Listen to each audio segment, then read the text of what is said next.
So welcome to Bethany Community Gardens 2021 Gardening Class Series.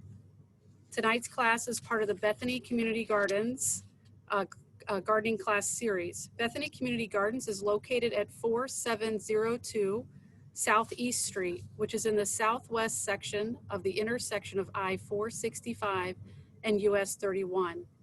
In 2020, they had a fantastic year producing and giving away 2.5 tons of produce to 2 food pantries and to their garden volunteers.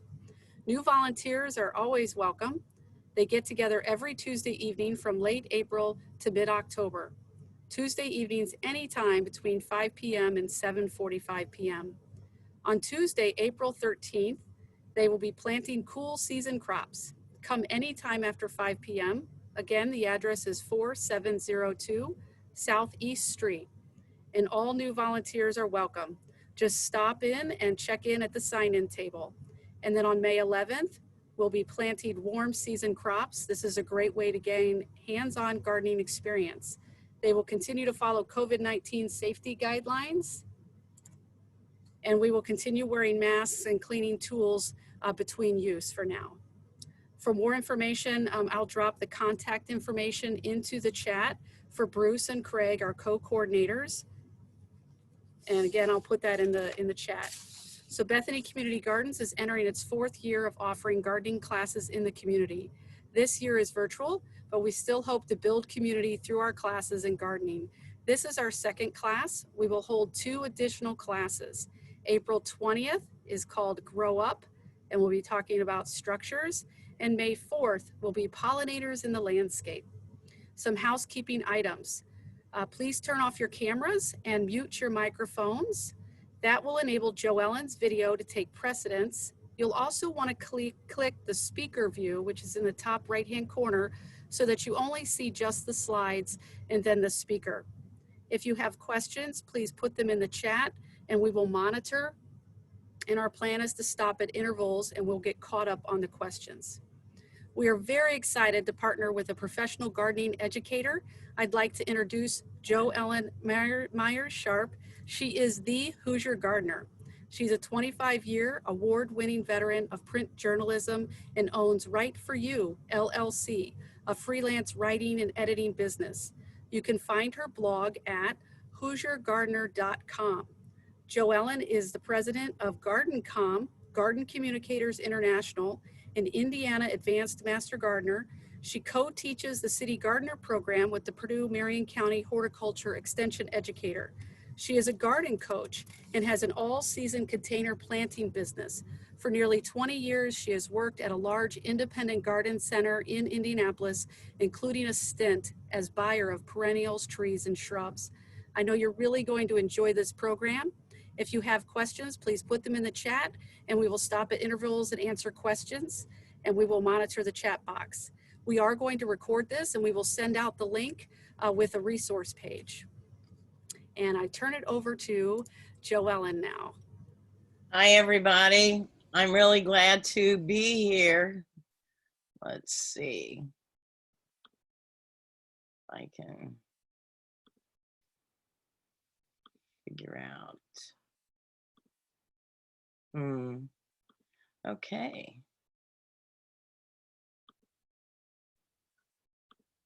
Okay, there I am. Okay, first off, thank you for coming. I know it was probably really hard to drag yourself in from outside. Let's see, the temperature is what, like 95 or something like that. I don't know. No, only 77. But, it's really tempting to get stuff in the ground, to move a lot of your plants outside. And, last week we talked about cool season crops and warm season crops. And even though it's 77 degrees, it's not the right time to put the warm season crops out yet. You can always put them out and they might get zapped by, spring freezes. We don't really have any control on that. So this is one of those times where gardening teaches us patience, where we just have to wait till the right time. And so the middle of May is generally the time when we put our warm season crops out. So we'll get started here. Okay. Excuse me. The first part of the program, we're going to look at different ways of getting started in gardening. And then the second part of the program, Vegetable Gardening 102, will be a little bit more specific about certain kinds of crops. So again, like we talked about last week, the best place, you know, for the garden is location, location, location. We really want 6+ hours of direct sun. That means direct sun. That doesn't mean filtered through the trees or through the neighbor's fence or anything like that. It really is just, you know, hot sun on the plants that you're wanting to grow. We also want to make sure that our gardens have some access to water.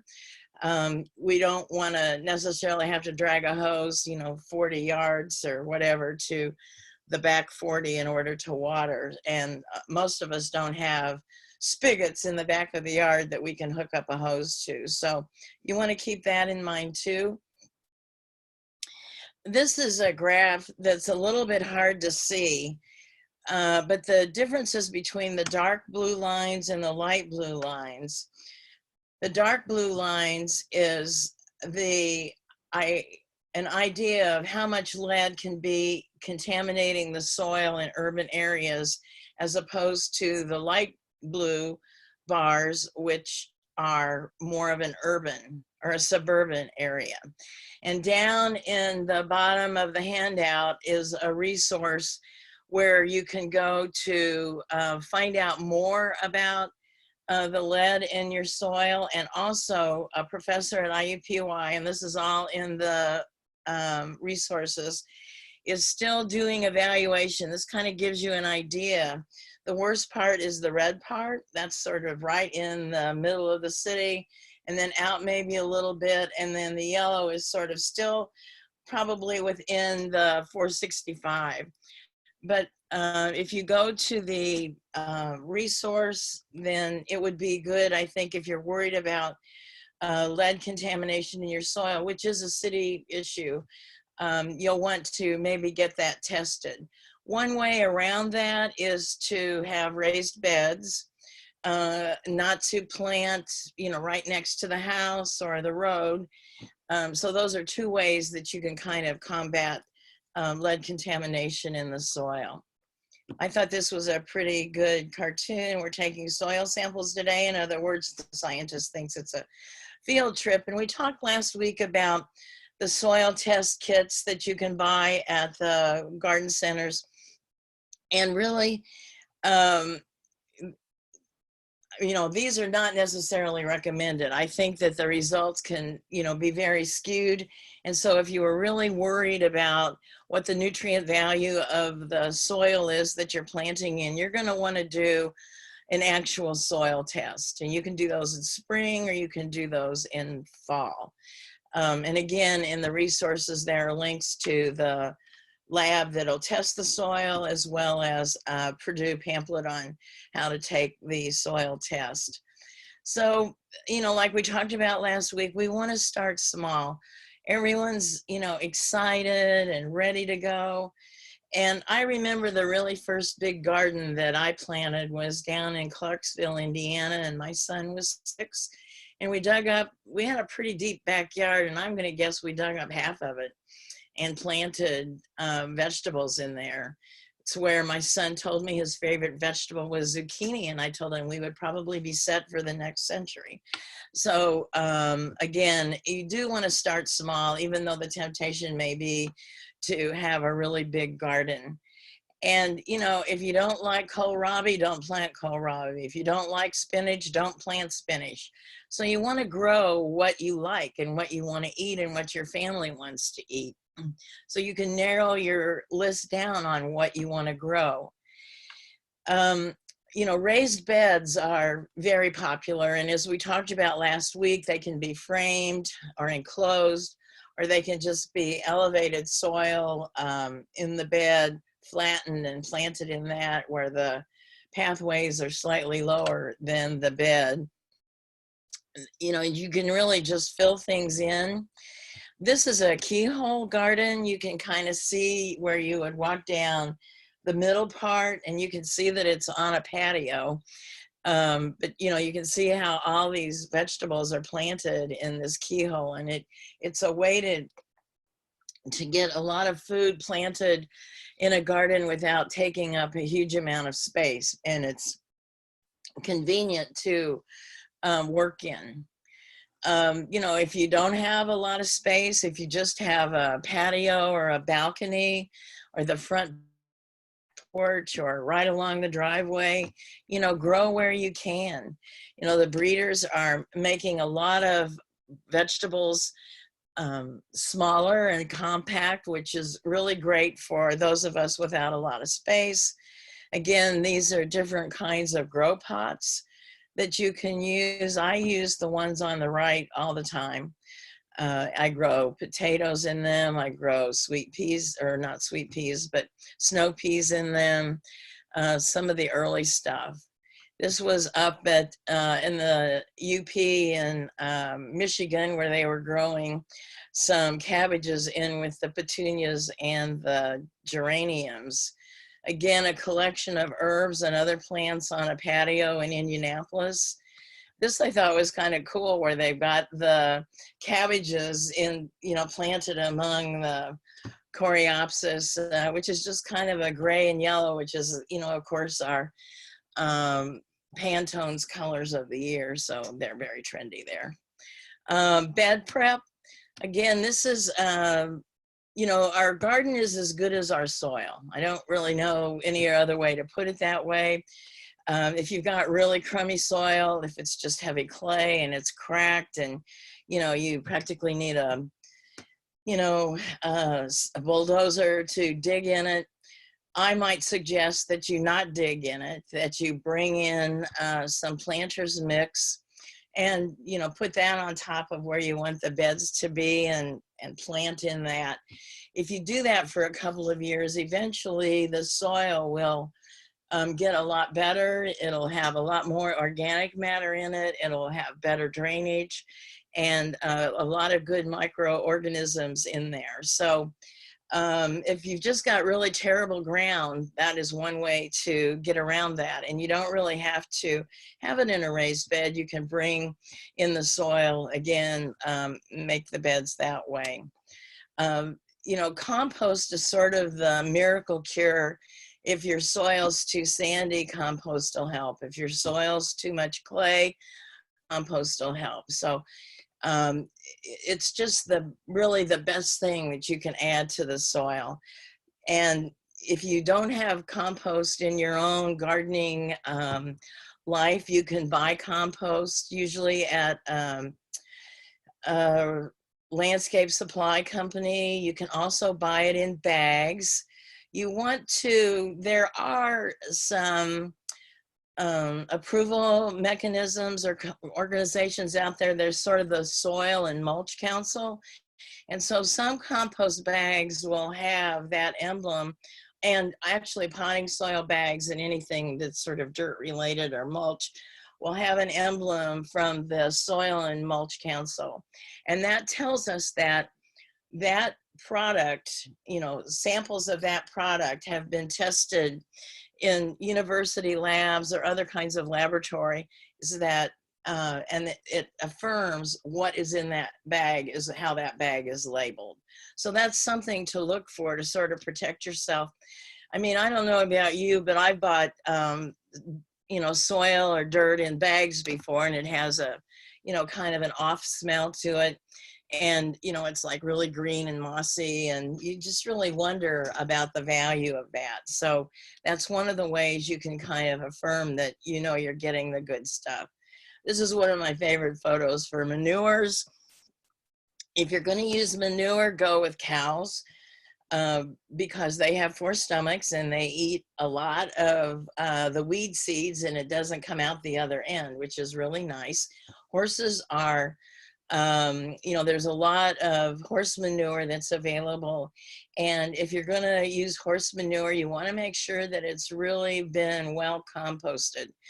You know, I used to get horse manure from a stables not too far from where I live, and I'm pretty convinced that it's how I introduced bindweed to my yard, which was not a great thing to do. So you want to make sure that everything is composted. You can add composted manure in the spring if you want to, but it's also a really good thing to add to your beds in the fall. You just kind of layer it in on top, using it as a mulch, and you know, it'll work down over time, over winter, into the soil to improve the soil. There are also green manures, which we talked just a little bit about last week. These are rye or wheats or something like a grass. Sometimes they can be a relation in the pea family that you can use in the wintertime, especially to cover the soil. We have to remember that weeds are very opportunistic, and if there's soil, they'll find it and they'll grow. Plants in general are opportunistic. I mean, their goal is to grow. So they've got bare soil, they're going to grow on that soil. And so covering it with a green manure is one of the ways to prevent that. And then in the spring, you can whack back the green manure. You can kind of turn it in the soil and let it start to decompose. And then in a few weeks, you can actually start planting in it. This is my favorite thing to use. Leaves you can use in spring, or you can use it in the fall. You know, I think I may have mentioned that I was a leaf thief. I know who in my neighborhood chops their leaves before they put them out for the city to pick up. And so under stealth of night, I go around and I kind of feel the bags. Are there a lot of sticks in there? Are there a lot of rocks in there? And if they feel pretty much like leaves, they go into the back of the car. And then I just sort of hang on to those bags and use them as they're in the plastic bags. They continue to decompose and become like leaf mold. And so again, you can use that as a mulch. You can mix it in the soil. And I like to use a garden fork, just kind of twist it as I'm putting the leaves in there, rather than digging really deep. Because last week we talked about digging really deep can unearth, you know, a century's worth of weed seeds, which is not something that we really want. There are some popular methods of gardening. Lasagna gardening, which is done, was a book by Patricia Lanza, and I think it's been revised a few times. But you can also find this information online, where you actually do layers of different kinds of soil additives. So the first layer here, she says it would be corrugated cardboard or newspaper. And there's been some current research that seems to indicate that newspapers might be better than cardboard, because cardboard is slower to break down. And so, you know, 6 or 7 sheets of newspaper, I know who has newspapers, but we're all hopeful about that.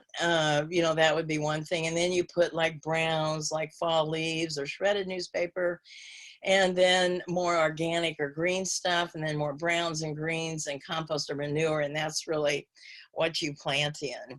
So it's just a nice way to build the beds. I've done beds like this, and you know, it takes, you know, in a season, you've got a really decent bed. We talked a little bit about Mel Bartholomew's square foot gardening. And here on the right, you can see an example. And so everything is set up on a grid. You know, big plants like tomatoes and peppers might have one grid. That you can see here, the lettuces, you can put 4 or 5 or 6 plants of lettuce in the grid. So you just have to kind of experiment to see what's going to fit in those 12 square inches and what's going to work for you. These are just 2 examples of organic fertilizers that you can usually find in your garden center. These, you know, like we talked about last week, plants make their own food. And so a fertilizer just sort of helps them along with that. It works, you know, on the roots. It helps the plant grow. And so I tend to gear my garden for organic products so that I know how they've been treated. I know what kind of soil additives I'm working on, and I know that I'm not going to have to worry about something being sprayed or used on my plants that, you know, I don't really want to have to eat. This is probably the most important reading you can do when you're getting ready to plant, especially if you're going from seeds. So they tell you how to get started. So tomatoes, you can see right there on the left, it says start indoors, and it tells you how to do it. It tells you how deep the tomato seeds should be planted, how they should be covered, about how long it'll take for the seeds to emerge. And you want to do that about, you know, 6 weeks or so, 8 weeks before you actually want to transplant outside. And then on the right, it tells us how to start things outside, you know, when to start them out, again, how deep to sow the seeds, what kind of soil we cover it with. Tells us if we need to keep the soil moist or can we let it dry. And almost always with seedlings, whether you're starting indoors or direct sowing in the ground, you do definitely want to keep the soil moist. And some seed packets, like the one on the right, even gives you some recipes or how to use it. And so basically there are two ways to plant gardens. One is transplants. Those are, we go to the garden center, we pick out the plants that we want and we buy them and we bring them home and we plant them. And so at the garden center, you can surreptitiously, don't want to do this to every plant, but if you want to get an idea of the health of the plant, you can kind of pop it out of the plastic tray and look at the roots and see. On this one, you can see white roots. You usually want white roots or, you know, pale roots of some kind, and you want to see them growing up through the soil. So that's one way to tell if your transplant is going to be a healthy one. Then we can also sow directly in the ground. And again, our seed packets are good guidance for that. You know, how deep to sow the seeds, covering it up, and all of that. And then we can also sow seeds for transplants. And so here we have a flat or a tray. We've got it filled with potting mix, and we're individually, you know, putting a seed or two in each one. The conservative people, you know, they put one in there. People like me, I might throw 2 or 3 in each one because one might not germinate. And then you can always weed out the weakest ones to do that. And so let's see what kind of questions we have before we get started on Veggies 102. Are there any in there? Yes, I have a couple questions. Okay. Let me get my sheet up. Okay, so the first question was, I'm in zone 6A. I ordered topsoil and leaf compost for my new veggie raised bed. Do I need anything else? No. Okay, next question is, for cardboard or newspapers, can we use paper from a home shredder in the compost? Yes. Those are easy. Yes. These No. are easy. Yeah. Do you have suggestions to keep deer out of your garden? There are a few things you can do. One is to build, you know, an 8-foot fence around your garden, or to fence it in enough if you've got a really tight garden. So like if we go back to the very first picture that we saw, you could see that that garden was enclosed. And so even though it was very tight, and deer do not like to jump in places that are tight where things could rub against their legs. They don't like that. And so that would be one way, would be to fence either the garden or your property. And there are many deer repellents on the market, and many of them are extremely effective. One of my favorites is called Plant Skyd, PLANTSKYDD. It's Swedish, and it means plant coat. And it's organic. It's made with bovine blood, and it's really good on keeping elk and deer away. And we don't have a lot of elk here, so it's pretty effective that way. It also works on a lot of more pest animals like rabbits or chipmunks or squirrels and things like that. There are ones that you mix with water and spray on your plants. The thing about plant skid is it usually lasts about 3 months or so, which is kind of nice. And then the granular also lasts a long time. I use the granular because I have a small yard, and I've been able to keep the chipmunks from burrowing under my garage, which is a good thing. So, you know, the people who fight deer all the time, who have a lot of deer pressure, recommend alternating the kind of repellents that you're using so that the deer don't get really used to the same smell. And then there's another deer product. It's called wireless deer fence. And so you can go online, wirelessdeerfence.com. And those were developed by a veterinarian in Bloomington who happened to be a brother of a manufacturer in Bloomington. And so they manufacture these wireless deer fence, and they're about an 18-inch tall stake. At the top of the stake is a pheromone which attracts the deer to the stake. The deer gets to the stake, it touches it with its nose, and it gets a little bit of a zap on the nose. These come in a package of 3, and you can put them, I think, about 20 feet apart. And so those also work to keep deer away. I know a former extension agent in Marion County, Jim Barber, has used them and found them to be very effective. I'm not sure, I think they're like maybe $60 for the set, but spreading them out to 20 feet, you know, is really a pretty good coverage on that. But the thing about deer is you want to start right away. So if you've got ornamental plants, you know that they're going to eat, you want to start treating those plants as soon as those plants break down. You want to make the garden an unappealing place for the deer. Okay, one more question. There are planter boxes that tested above 7 on a soil test. Anything planted died, of course. What is the best way to neutralize the soil so I can plant?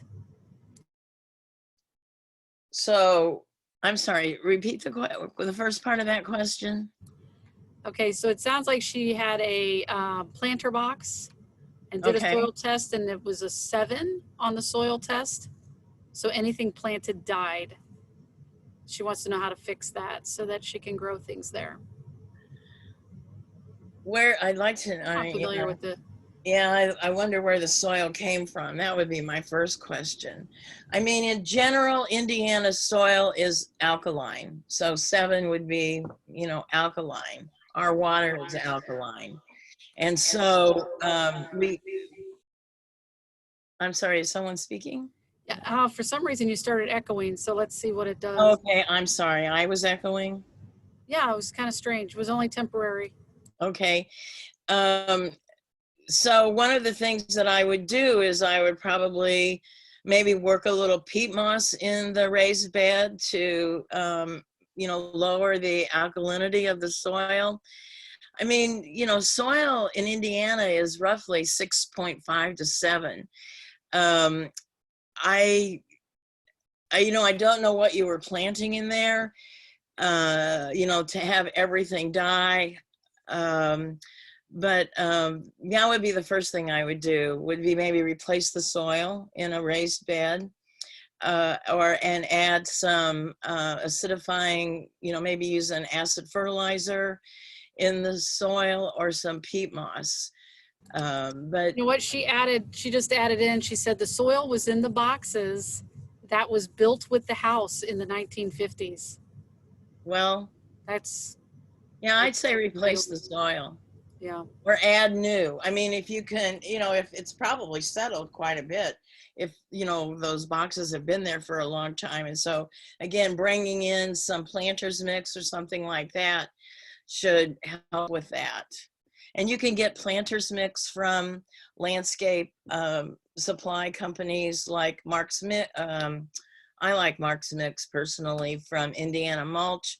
Also, Green Cycle has planters mix, and Tiffany's has planters mix. I mean, there are several out there that have a planters mix, and so that might be what I would do. If the soil is filled up on those beds, then I might take out, or in those boxes, I might take out some of it and then put the fresh soil on top. I hope that helps.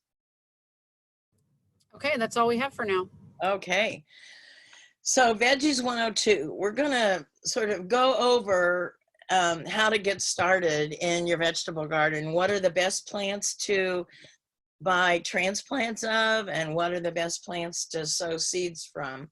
And then after this part, we'll do a little bit on herbs, because I know people are really interested in growing herbs also. So the top vegetables to grow are, we're going to cover those, but I want to mention that at the garden center where I work, we actually do bring in little trays of green beans, and each plant in that green bean, which might be in a pot about like that, you plant that in your ground, and you've got one plant, and you might get 12 beans off of it. And you're going to pay anywhere from $1.50 to maybe $3 for that one plant of green beans. And that's it, you get 12. And so you have to buy a lot of plants in order to, have enough green beans for supper. And so this is definitely one of the plants you're going to grow that you want to buy the seeds, because you'll have 20 seeds or 25 seeds or however many seeds are in the package. And also, when you have a package of seeds like that, you can do what's called succession planting. So the first week when it's really warm, you can plant 8 or 10 green bean seeds, and then in a couple weeks you can plant another 8 or 10 green bean seeds, and you can do that until you run out of seeds. And so, the first ones you planted are the ones that you harvest first. And instead of just getting 12 plants, if you plant, 12 green beans. So if you plant, 10, you might get, more than that. You might get like 120 green beans. So we want to, that it always boggles my mind to think that people actually come in and want to buy green bean plants, because there's some plants that you just have to say soil and they practically, take off, and green beans are one of those. And so we want to direct sow beans. There are 2 types of beans that we grow. They're climbing beans, and so they need something to climb. They need a trellis, a fence, or something like that so that they can climb. And then there are some that are, dwarf. This is one that was bred to, be on a patio. So here we have it in a window box, and you can see the beans on there. It looks pretty good. And then this is a bush bean. And so we talked about climbing beans, and then there are bush beans. And so you can, again, it would be successive planting on those. And, bush beans take up a little bit, you don't have to have a climber. You can just have this bush, and you can harvest the bush that way. And so again, peas, I haven't ever seen pea starts in a garden center.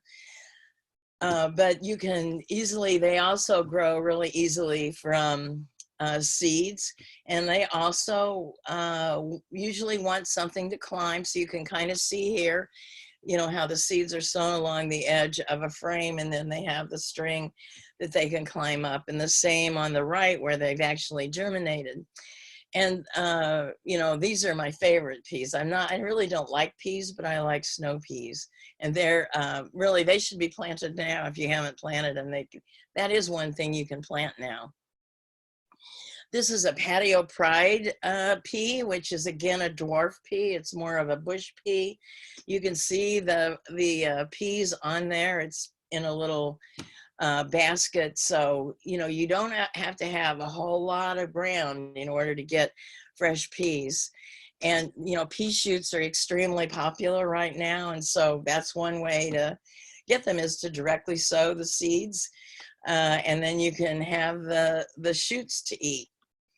Direct sow carrots. Carrots can go in now. And, the thing about carrots is, in Indiana, if you've got really hard clay, you can see the ones on the left, they're long. That is the root of the plant. So carrots, we eat the root of the plant. And if it's a really dense soil and, it has a hard time penetrating down into the soil. And so there are other kinds of carrots that we can grow, like the little round, if you have really hard soil, you can grow like the little ones on the right. These are the ones I grow. They're short stuff. And they're about like that. And you can see that they're fat. And I grow these in a smart pot. And, they do really well. I've done it now for 3 years. So it's definitely something easy to do. So we can direct sow seeds for cucumbers. Cucumbers and other melon or relatives of the melon family, like cantaloupe, squash, we start those in what's called a hill. And so that would be just sort of a slight mounding of soil. And then you might put 3 seeds or so in the hill, and then let the seeds germinate, and then cut out or yank out the weakest of the 3 so that the strongest ones can go and continue to grow. They're easy to grow from seed, but you can also buy transplants of cucumbers. So that's, if you don't want to start with the seed, you can buy transplants. You can direct sow melon in the garden, and we would want to wait just a tad bit longer till the soil was a little bit warmer. And again, this can be anything in the melon family, like pumpkins or cantaloupe, muskmelon, anything like that. And you can also buy transplants of melons. So again, you have a choice there on how you want to plant that. Direct sow seed for lettuces and greens. On the right is a winter garden of spinach. And so, he's got, things to help protect it. And then he puts a cover over it so that he can have spinach all winter long. But you can also, excuse me, you can also buy transplants of lettuces. And to me, lettuces are my favorite thing to grow. They're fun to eat. They're just different colors than you would ever find in a grocery store. And they're easy to grow.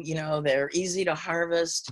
You can do them in spring, and then you can do them again in the fall. But you can easily grow any greens from seeds, or you can buy the transplants.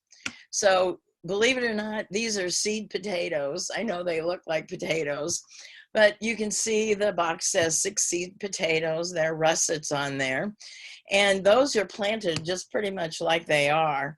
If you wanted to be frugal, you could cut maybe the one in the center that has 2 growth points on it. You can maybe cut that in half and plant 2 of those. And I've grown potatoes like this for several years. They're kind of a fun thing to grow. I grow these in smart pots. And so usually when you plant potatoes, seed potatoes like that, you put the potting mix in your pot, or you've got your ground. A lot of times people do grow potatoes in baskets or something like that. So you plant the seed potatoes and you cover them up with soil, and then the leaves, they germinate, and the leaves start to come through the soil, and then you add more soil on top of those leaves, almost covering them again. And then in a few weeks or a few days, you'll get more green growth coming up, and you just, continue to add soil until maybe it's about 12 inches deep or so, and then you can let them go. And so you can, the cool thing about buying seed potatoes is that there's so many different varieties that you can buy that are all different colors and delicious, you know. This was a new one that I tried last year. This was an All-America selection. And you actually sowed a seed. It didn't look like a seed tomato, it looked like a seed. And so I did those. I started those in a little tray, and then I transplanted them to the Smart Pot. And again, the same thing, once they start to break leaves and everything, you cover them up. And this was not a bad tasting potato. You can kind of see the various sizes and colors on the left of those. They're not huge.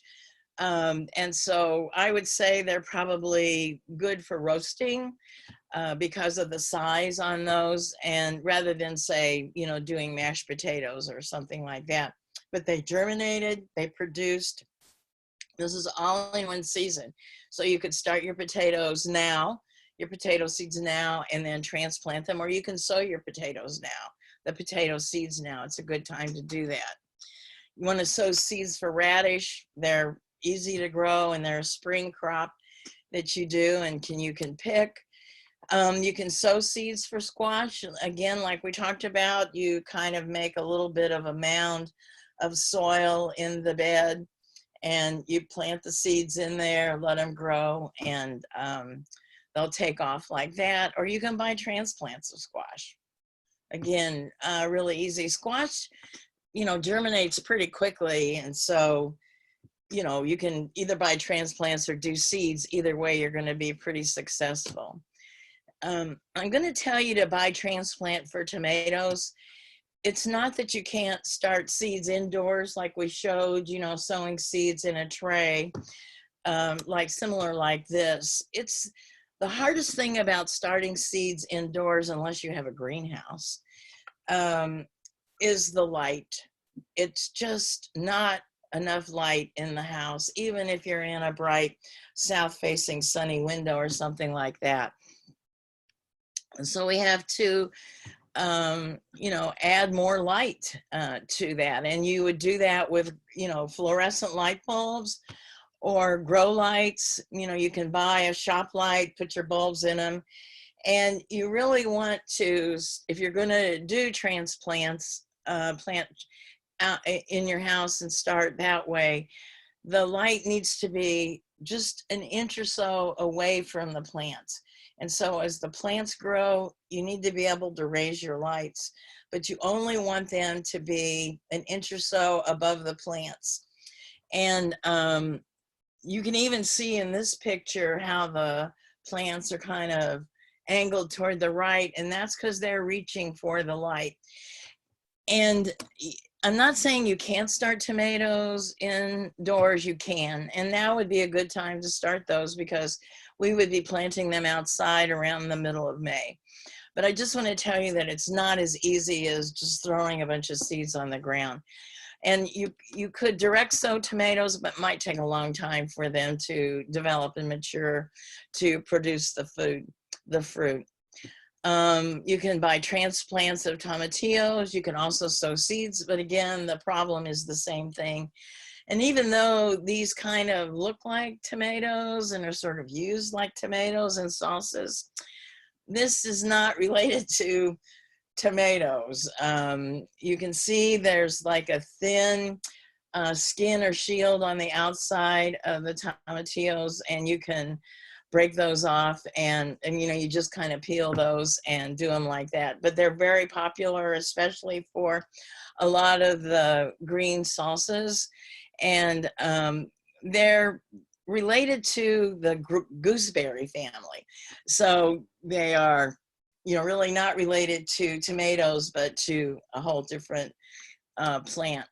You can buy transplants for broccoli, which, is what I would do. Again, any of these things I tell you can buy transplants for, you can sow seeds indoors. Most people have probably already sown their broccoli seeds if they do that, because they can actually almost be moved outside about any time because they're considered a cool season crop. But again, you know, to me, they're easier to buy the transplants. The thing about broccoli, which is really one of my favorite vegetables, and growing them in your garden, is sometimes they will get little bugs inside them. So you always want to make sure that you rinse them really well. Buy transplants of Brussels sprouts. Again, you can sow seeds, but to me, they're just so much easier to buy. The Brussels sprouts, which is also a favorite vegetable, especially when it's roasted and lathed with you know, a reduction of balsamic vinegar. I never had balsamic vinegar as a kid. It was something that really in the last few years I've discovered, and really that's a pretty darn good thing. You can buy transplants of cauliflowers. These are going to be your normal white headed cauliflowers. And the way we get them white is as they grow and the heads develop, the leaves, you can take the leaves and fold them over and sort of fasten them over the heads, which causes them to blanch and get white. And then if you're really into exotic looking cauliflowers or some others, the one on the left is graffiti and the one on the right is cheddar. And you can buy seeds for those, because I've never seen any of these really beautiful plants in a garden center. So if you want really colorful cauliflower, you'll probably have to grow from seeds. You can grow cabbage from seeds. They're readily available at the garden center. They come in all different sizes, and I thought this was one that kind of fit nicely in your hand, and it also is one that's bred to be a smaller one so that you could grow it in small. You can buy transplants of kale, but it's real easy to grow from seed. Again, you know, it sort of depends on your own situation. I have done both. I've bought kale plants and I've started seed for them. Here's another example of some really cool ones. The purple moon on the left from Renee's garden, and the prism kale on the right is a new one from All America Selections, and it's also bred to be in a container, but a lot of kale can go in a container. People are experimenting with a lot of Asian foods like bok choy and pak choy, Napa cabbages, and you can find seed for those. This is an All America Selection, Asian Delight, and you can see it growing in a bed and then harvested. You can see how white the base of the plant is. It almost doesn't look real, but it is. And again, these you can, sometimes you might be able to find these in garden centers, but they're not going to be readily available that way. They're going to be something that you want to grow from seed. Transplants, again, and the issue with a lot of these, like eggplants, peppers, tomatoes, is that, you know, they're definitely warm season crops. And, you know, now would be the time to start the seed for them. And I will tell you that regular eggplants are easy to find in the garden center, things that look like that. But if you like the Japanese or some of the Oriental style where they're long and slender, those you're going to have to probably grow from seed. Transplants of peppers, again, easy to grow from transplants, which is the way I do it. I don't really mess with peppers from seeds. Buy transplants for tomatoes. And we're going to spend just a few minutes talking about 3 perennial vegetables. I bet you didn't know there were perennial vegetables, but there are, and you need to think about them as a perennial in your garden. They're not something that, you know, you yank out in the fall and it'll be back in the spring. So first up is asparagus, you know, one of the favorite vegetables for this time of year. Usually we buy those in packages or online or at a garden center. They're in packages similar to how you saw the seed potatoes in packages like that. And they're considered a bare root plant. They might have a little bit of peat moss or something around the roots on that. And you plant that. And if you go on your resources on your handout. There's a Purdue pamphlet on growing this, on how to grow this. And asparagus is one of those plants that teaches us patience again, because we don't harvest it the first year. We might not harvest it the second year. The third year, you can usually harvest it, and you just slice it off right at the ground level with a sharp knife is really the best way to do it, rather than to snip it. You really want to cut it. And this is what happens after the asparagus blooms and you've harvested it. It forms what are called asparagus ferns. And usually you leave those up in the summertime because, you know, as plants make their own food, they're making the food for the base of the plant to then produce more asparagus. And on the handout, I've given you some, doesn't that look delicious? Okay, and then these are kind of an interesting plant. This is a native plant, Jerusalem artichoke, also called sunchoke. It's related to sunflowers. It's, you know, got the Helianthus tuberosa in there. And so usually you plant the tuber, which looks sort of like that, and it grows and it blooms, and so you get some nice flowers on it. But the thing about growing sunchokes is what we eat and harvest is underground. And so even though these are really cool flowers, there are two reasons you want to not let the flowers go to seed. One, they self-sow like crazy and could become a real problem in the garden. It's a native plant, so it's not going to be invasive, but it might be aggressive. And also, when we cut off the flowers, it forces the plant to put its energy back into the tubers, which we harvest and then eat like potatoes or whatever. And so there we can see, this is actually a pretty good one because you can kind of see the growth points on there also, but this is what we would harvest. And then I've provided a link to a recipe for sunchoke puree in case you would like to try that. I have a friend who's a backyard forager and it's her recipe. And so you have that in your resources.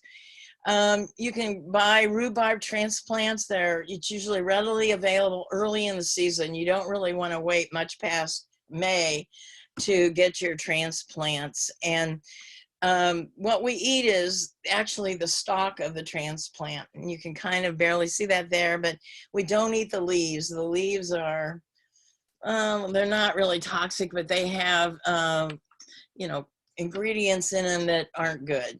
And so we really wouldn't want to eat the leaves, but we eat the stalks. And what you do is you go down and you break off the stalk that you want, you chop off the leaf, and then you can, you know, use it to make your pie or whatever. Strawberries, again, is another thing that you can buy transplants of. There are basically two types of strawberries. There are ever blooming strawberries, which, you know, have fruit periodically throughout the summer that you can harvest and eat. And then there's sort of June bearing. And if you were really into canning or making jams or something like that, June bearing is probably the way you'd want to go. Last week, we sort of talked about the differences in tomatoes, you know, determinate tomatoes or indeterminate tomatoes. Indeterminates grow until they're killed by the frost. Determinates grow until they reach a certain size, then pretty much produce all their fruit at once, which makes it easy for those who do food preservation. I've grown this particular strawberry from seed. It's called Deliz. It did just fine. I grew it in a window box. And I wouldn't say that, you know, it would be like, you know, strawberry fields forever, but it definitely is a delicious strawberry, and, you know, and plenty enough that you can get that nice fresh strawberry taste. And then here we have strawberries and rhubarb, you know, a favorite pie. So are you hungry yet? That's weed control. You know, here's a good example of how weeds are controlled. There's like hay or straw laid down between the beds, and, you know, that's what we walk on, and that helps to keep the weeds under control in those areas. There are some organic weed preventers. These are pre-emergence. So you would put those down after your seedlings are about 2 inches tall, 2 or 3 inches tall. You can just, this is a corn gluten product. It is organic. And you can just sprinkle that. You don't want to do it for seeds because this doesn't recognize that this is a green bean seed and this is a weed seed. So you want to make sure that the seedlings have a little bit of size on them, and then you can spray or apply this on there to help keep some of the weeds under control. This is another, you know, pay them $1/4 a bucket or 50 cents a bucket for pulling weeds. That would be another thing that you could do.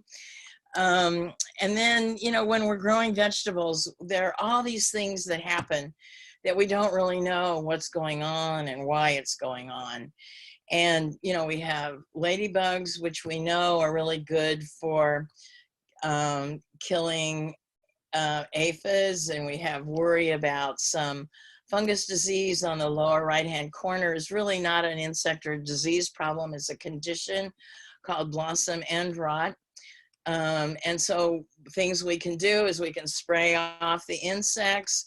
And the lower left-hand corner is a larva of a lady beetle, and they are really good at eating up the aphids. And there are all these natural products that we can use. If it says OMRI on it, that means everything that went into the manufacturing of that product was organic. And that's a certification that you can rely on if you are an organic farmer. And then good old Purdue, the Purdue Tomato Doctor, which is a cool app. I think it's like maybe $1 or $2. And there are more apps that Purdue has for helping diagnose problems. We always want to know what we have before we treat it, because, you know, if it's an insect, we can wash it off maybe with the hose, and we might not have to use anything. But you know, a lot of times I have people come in to the garden center and they'll have something like, you know, up in the upper right-hand corner, which we know is a fungus disease. And they tell me they've treated it with, you know, an insecticide. So they've put something in the environment that is not necessary, because this is not an insect problem, it's a fungus problem. And so when we talk about pesticides, that's the broad umbrella that we use for herbicides, insecticides, fungicides, miticides for spider mites. And so, you know, those, we always want to make sure we know what we have before we treat it, because it's a waste of money and it could be putting something in the environment that we really don't even need. So quickly, here are 10 herbs to grow. Basil is easy to grow from seed, and it's actually recommended that you grow it from seed, because right now, gardeners and growers, I mean like big growers who grow basil for, you know, grocery stores and that, we're all dealing with a disease called basil downy mildew. It's been around maybe in our gardens for about 3 years. It's not a good problem to have. It tends to affect all of the sweet basils, like what we're looking at here. And it destroys the crop. It stays in the soil for a while. So if you grew basil last year and you had a problem with mildew or fungus on it, throw the dirt out of that pot and scrub it out and, you know, grow from seed. But even, you know, saving the seed from last year to this year, that basil downy mildew can still contaminate that seed. So it's really recommended that you buy fresh seed. And if you get basil downy mildew, consider doing succession plantings so that you know that you'll be able to harvest some leaves. The Thai basil on the left and the purple leaf basil on the right seem to be resistant to the basil downy mildew. So those are always good ones that you can try. And the breeders have noticed that we have this problem with basil downy mildew. And so this one is from Proven Winners, but I think there's plants or seeds that are available from other producers like maybe Burpee or something like that. These were developed from Rutgers. 4 of them are, these are all resistant. These are sweet basils that are resistant to basil downy mildew. So you want to make sure, you know, if you're concerned about that, that you get plants that are resistant to it, because it can make fast, dirty work of your basil plants. Chives, definitely you can buy transplants of chives. They're very easy to grow from seed, and they can be used as kind of an ornamental plant because they're kind of cute, you know, and they bloom off and on. This is a plant that has 2 names depending on if it's the seed or the leaf. The seed is called coriander, and that's what we see there, and then the leaf is called cilantro, and I am missing the gene that likes cilantro. I do not like cilantro, and I don't even like to smell it, but I know it's really popular. It is almost a cool season crop, and so what I usually suggest to people is that they might buy a plant early in the season, grow it on. It's going to start to bolt or go to seed or get really tall and lanky. You know, sow some more seeds as you're going along so that you'll constantly have cilantro that you can harvest and use to, you know, muck up your Asian or Mexican food, because, you know, cilantro sort of mucks it up, if you ask me. Dill, again, very easy to grow from seeds. You can also find dill plants in the garden centers, but we want to make sure we know what we're looking at here. And so we plant dill, we're going to probably get this really cool looking caterpillar, which is the caterpillar of the swallowtail. And so, you know, you might want to plant some dill for you and plant some for the swallowtail. Dill is also a plant that attracts huge numbers of pollinators. So you'll see all kinds of big bugs and little bugs on top of the flowers on dill. Same way with fennel. Again, another swallowtail caterpillar there. Plant some for yourself and some for the caterpillars. Mint, one of the first plants I planted when I first started gardening was mint. And I planted it on my side of the driveway, and in 2 years it had gone under the gravel driveway and over into my neighbor's yard on the other side of the driveway. So a lot of people grow it in pots. The thing about growing it in pots is it can come out from the bottom of the pot, the drainage holes, and spread that way. So it might be something that you would consider growing in a smart pot, because there aren't any drainage holes in smart pots. But there are lots of different mints, and it's a popular herb to grow. You know, there's chocolate mint, all different kinds of flavors. Oregano, again, is actually a perennial herb. It's a woody plant, and so it comes back every year. It's a staple in Italian cooking. Parsley, again, is another sort of ornamental plant. You can see it there used kind of near a walkway. And again, you're going to get swallowtail caterpillars on your parsley. So, you know, mentally be prepared that we're sharing that. Sage is another perennial herb. It's very hardy. It has blue flowers, just like the sage or the salvias do. It is a salvia that we have in the garden. And it's known for Thanksgiving, but one of my favorite ways to use sage is to take a few leaves and chiffonade the leaves, and then dump those fresh leaves on a spaghetti or some kind of a pasta. It adds a really fresh, nice, clean taste. Rosemary, you can, you want to grow these from, I think, you know, transplants. You can grow them from seed, but it's a woody plant. It's like a shrub. And so it's not going to like take off, you know, like a lot of our annual herbs do. And so if you're really a big rosemary person, you want to buy more than one plant, because, you know, you can't keep harvesting it. It's not going to grow and replenish itself quick enough for you to use a lot of rosemary. So buy more than one plant. I usually put it in a pot so I can drag it inside if I want to. Thyme is another woody plant. It's a perennial. It comes back every year. It's almost evergreen, so you might have some thyme there all along. But again, you know, you snip the a little branch of it, you break off the leaves, or you tie the branch with some other herbs to make something with a fancy name that I can't think of right now, to flavor soups and sauces and things like that. So here we are, the end.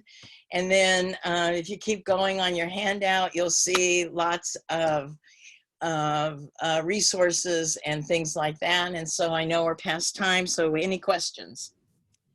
Okay, so we have a couple questions. You pull that back up. We'll just fire through these real quick. How long can you keep and use seeds that are in packets?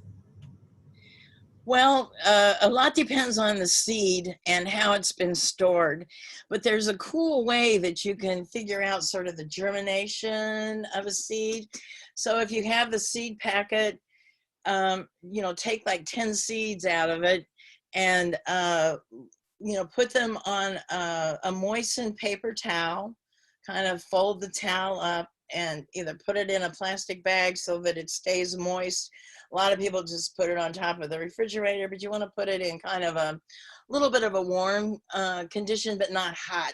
And then after a week or so, you can open that package and look at the seeds and see how many have germinated. If none have germinated, and the seed packet says they should germinate in, a week or 10 days, and it's been that long, then those seeds might not be viable.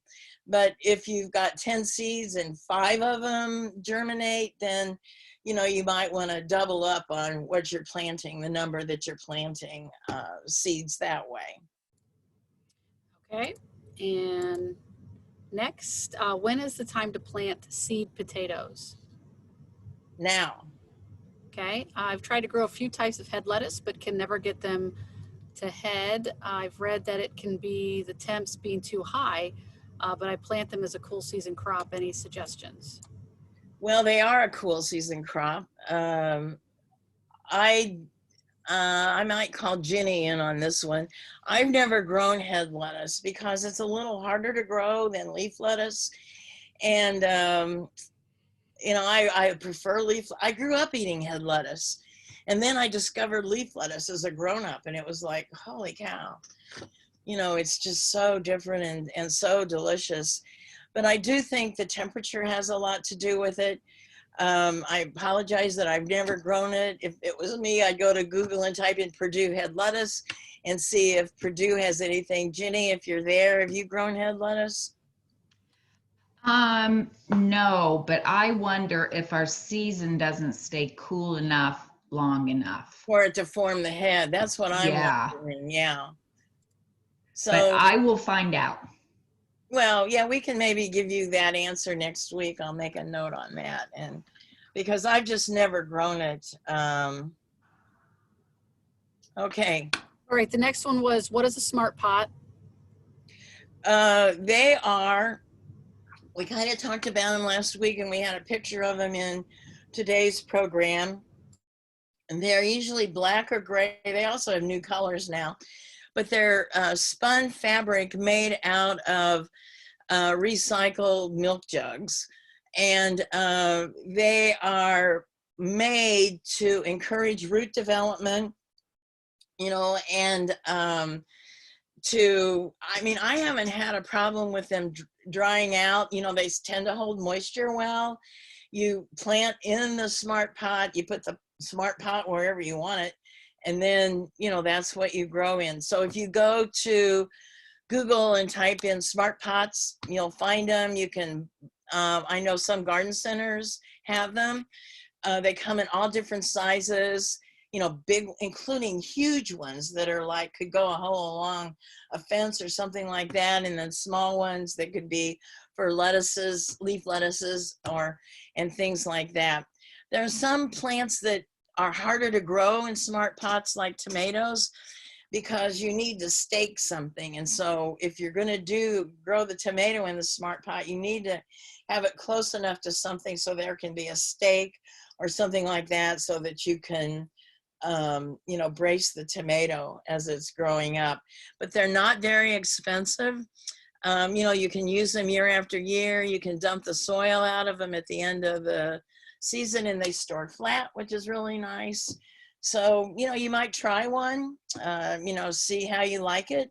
You can order them at Amazon. You can order them through, I think, smartpots.com. But they're, you know, they're very cool. And I have to tell you, I went to Quebec City a few years ago and they had smart pots all in front of their Parliament building, which would be like having it down at the State House, you know, and they had trees in them, they had herbs in them. It was really quite a show. And it may have been just because all the garden writers were in Quebec City, but it was kind of nice that, you know, you could actually see them growing all kinds of plants. Okay, we had somebody wanted to make sure that we warned everybody that Jerusalem artichoke is very invasive and very aggressive. And I think then next, about that and how to prevent that. okay. I mean, And we then, talked about chopping off the flowers because of that.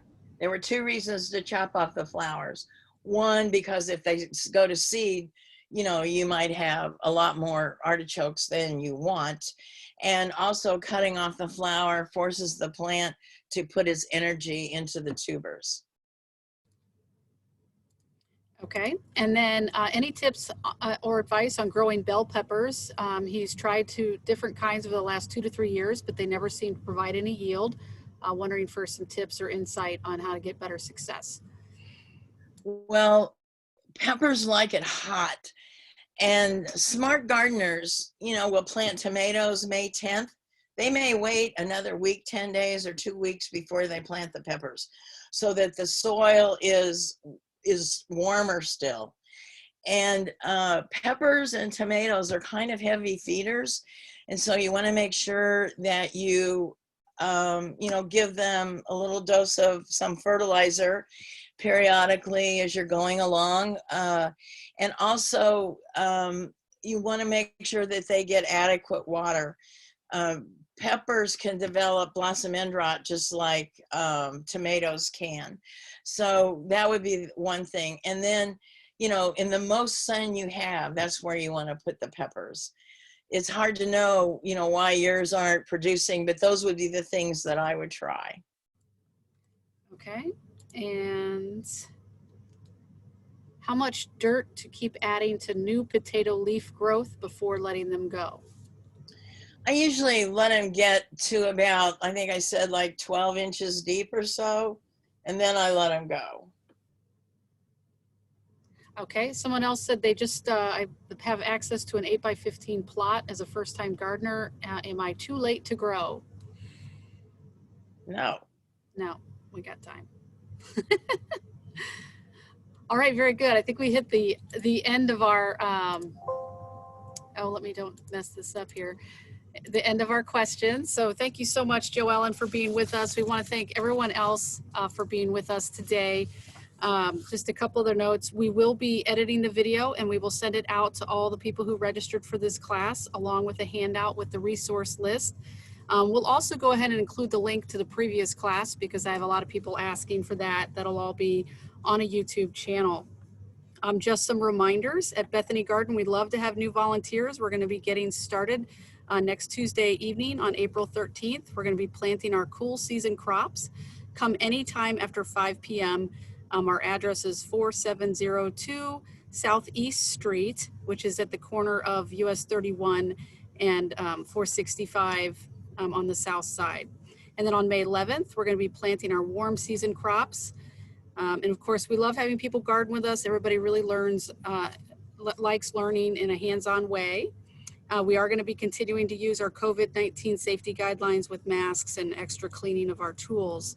The next two classes are April 20th, Grow Up, and May 4th, Pollinators in the Landscape. You will get links for those. Each class will have a different link. Purdue Extension will be hosting a webinar also for community garden leaders, and that is April 21st. Keep your eye on the Nextdoor app for that information, or you can email me directly for a link for that. So that is all I have. Let me see if there's any other questions. Nope, everybody just saying thank you. I think everyone enjoyed the program. Thank you so much again, Joellen, for being here. You're welcome. I'm glad.